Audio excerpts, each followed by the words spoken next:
Before we break down the list of top 25 NFL free agents with the offseason now underway, we will be live for the NFL and college football playoffs. So if you haven't already, hit that sub button so you don't miss out on that, plus a ton of NFL offseason coverage.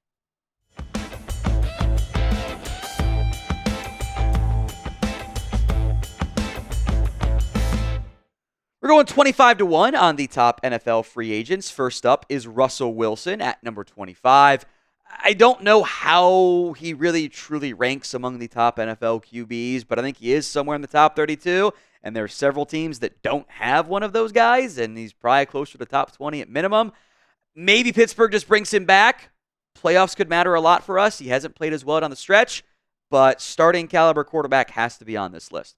Number 24 is Rasul Douglas, the Bills corner. I don't think was as good this year as he was last season, but again, he is a starting caliber corner. And as we'll get into this list further along, it's not necessarily the best batch of free agents this year. Number 23 is Cam Robinson, the Vikings offensive tackle, and his running back, Aaron Jones, at number 22 on this list. Jones is the lone running back on these rankings. Robinson is not the lone tackle. I think he's like slightly above average replacement player for tackles, but that gets you paid in free agency. Aaron Jones still producing at a pretty high level despite the age getting up there. Drew Dalman didn't play the entire season for Atlanta, but was playing very well before he went down with an injury. I think an under-the-radar name because it's a center and people don't care as much about centers in most cases. But I think he could be in line for, maybe it's an extension in Atlanta. I think he gets paid a decent amount of money. Speaking of getting paid more than what he got last year, Zack Baun had a breakout season for the Philadelphia Eagles. They don't invest a lot in linebackers. They've always been a team that has, played it on the cheaper end and invested in other premium spots. He was awesome for Philadelphia. So whether it is with the Eagles or somewhere else, I fully anticipate Zack Baun getting a decent-sized contract after his breakout year, fringe all-pro as far as I'm concerned, caliber season in Philadelphia. Now, I want you to do two things for me at the pinned comment of today's show. Shout out your team and name a free agent you want them to go sign. So two-part ask all in one comment. If the ad comes here on YouTube, that's fine. Take advantage. Head down there, think a little bit. Shout out your team and who you want them to sign. I also thought Milton Williams. He's a bit higher on this list because defensive tackles can get paid a little bit more than linebackers, especially younger guys, and not to an extent the one-year wonder that Zack Baun is. I thought he had a breakout year. You could argue he cooled off a little bit down the stretch maybe, but Eagles have, again, invested in premium positions. I think Milton Williams, who is, undersized DT, can do some, base setting edge if you need him to. I think we'll get a nice chunk of change this season. I really like Malcolm Koonce, the edge for the Las Vegas Raiders. Situational pass rusher, but really good at it.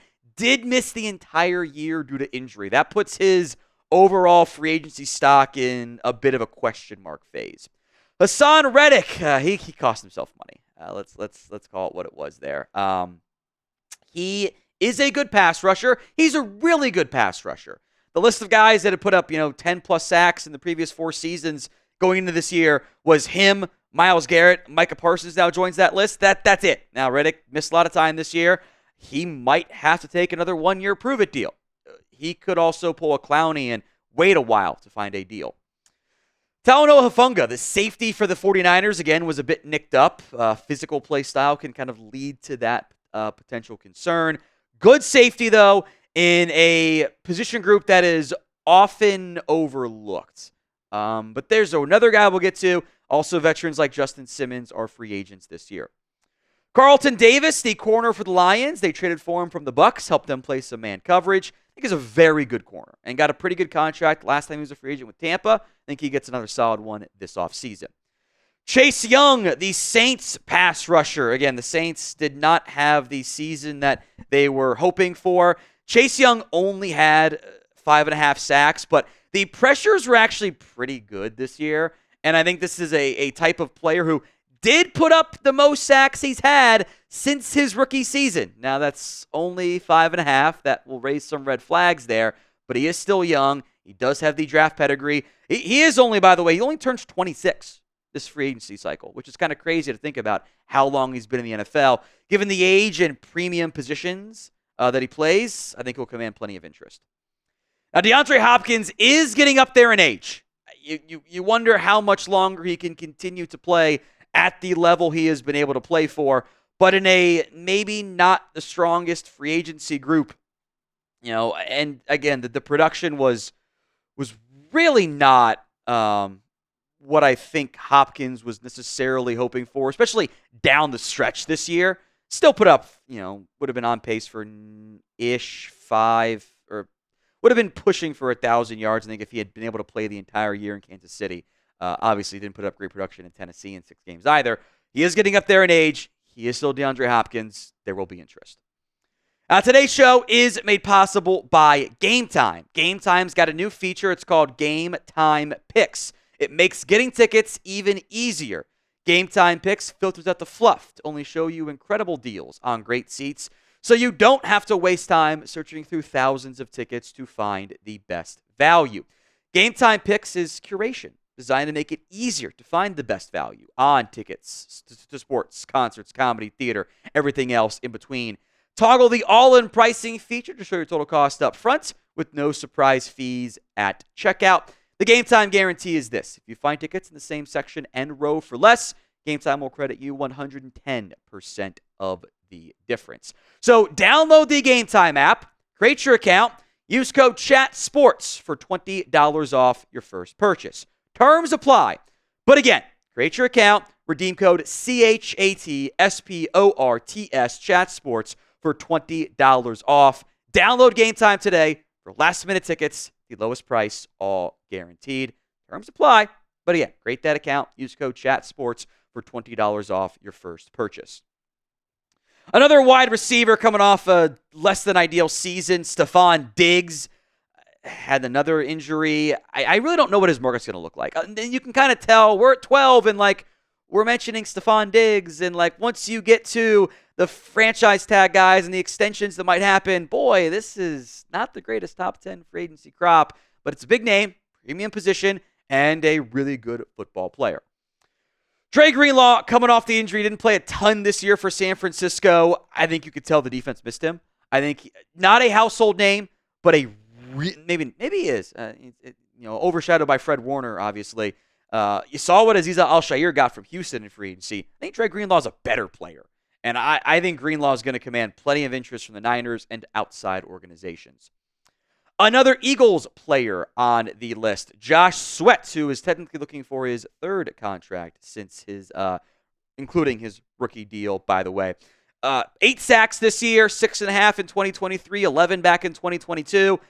That, especially with really good pass rush rates, or pressure rates, I should say, Sweat's going to command plenty of interest from Philadelphia. They've kind of planned to replace him to an extent, but Eagles always find a way to pay at least a player or two, even their own guys, in free agency.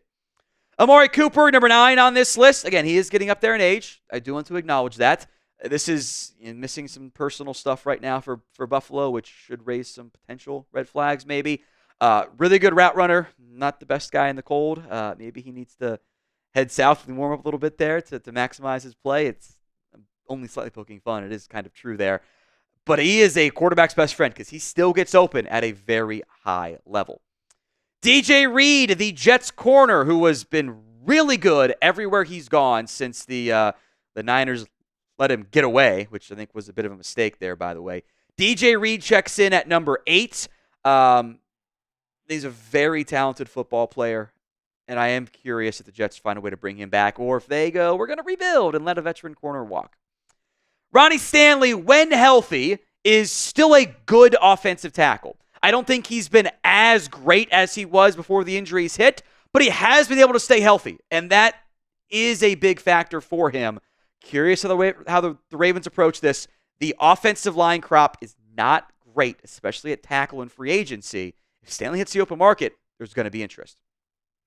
If it weren't for the knee injury, I think Godwin would be comfortably inside the top 5, but he's coming off another injury. This might be a scenario where Tampa just brings him back, and that way he can kind of rehab in the building with a rehab group that he trusts, because he did that once already in Tampa. Again, the injuries throws a real wrench into how much he's going to get, where he's going to get it from. This is still a really good receiver. Ageless wonder Khalil Mack high on this list. He continues to put up really good production. And I wonder if Khalil Mack's going to kind of fall into like the Melvin Ingram category of like, yeah, he's getting up there in age, but he's always going to get you at least 6 sacks. And he didn't get the 17 he had last year. Only had 6 this season. But it just kind of feels like one of those guys that's just going to continuously put up good numbers. He hasn't gone below 6 sacks. And this was actually 6 was one of his lower output years because the last time he did 6, he only played 7 games since his first season in Oakland, back when it was the Raiders in Oakland and not Las Vegas. Again, he's aging. He's going to turn 34. He can still get after the quarterback. The pressure rates remain pretty high. That would, if the sacks drop and pressures drop, that'd be a red flag for me. The sacks dropped, pressures didn't. This is an older player, but he's still really good. Javon Holland. Now, he had a down year in Miami.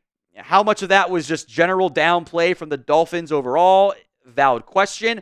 This is a young, talented impact safety. Miami lost Christian Wilkins last offseason. They do run the risk of losing Javon Holland this year, but Holland is a very talented safety. The safety market's always dicey. Not a lot of guys get paid. Maybe the Buda Baker contract is something of the floor maybe for Javon Holland given the ages there, but he's going to command interest. Number 3, Sam Darnold, the Minnesota Vikings quarterback. He had a great year up in Minnesota. There's no doubts about that. He was really, really good. Now, the last game wasn't as good. I question if the Vikings will let him out of the building. It might be as simple as franchise tagging Sam Darnold, giving him another year with Kevin O'Connell, and letting J.J. McCarthy get healthy and rehab and groom behind Darnold. They spent a pretty premium pick on McCarthy. They got great play out of Sam Darnold.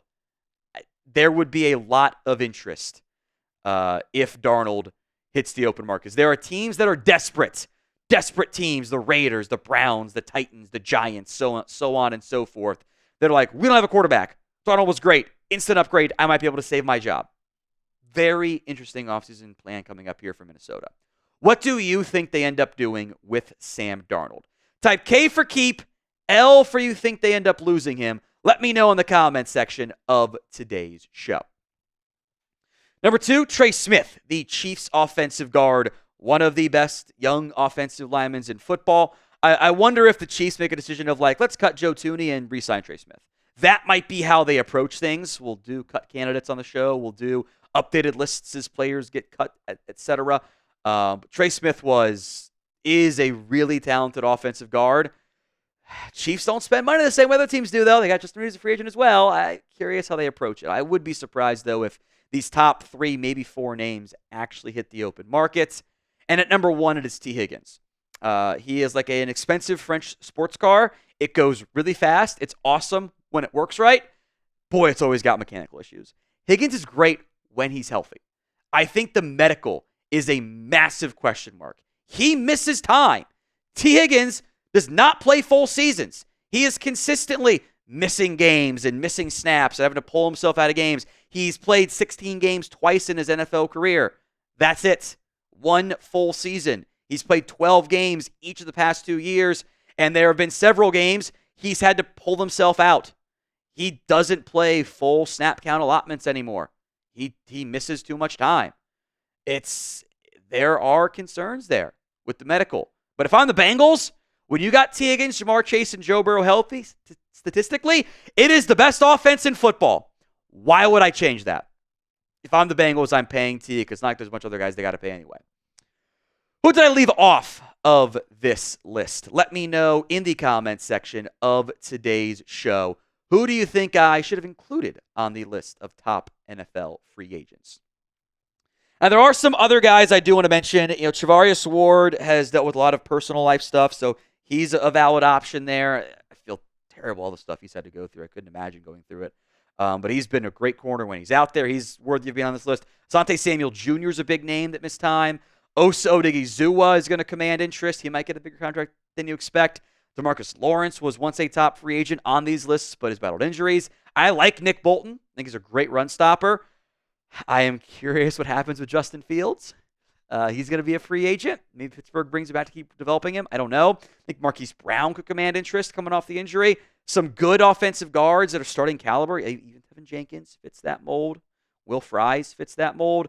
We will update this list after franchise tag stuff. So a lot of these names and probably more, you'll see crack that top 25.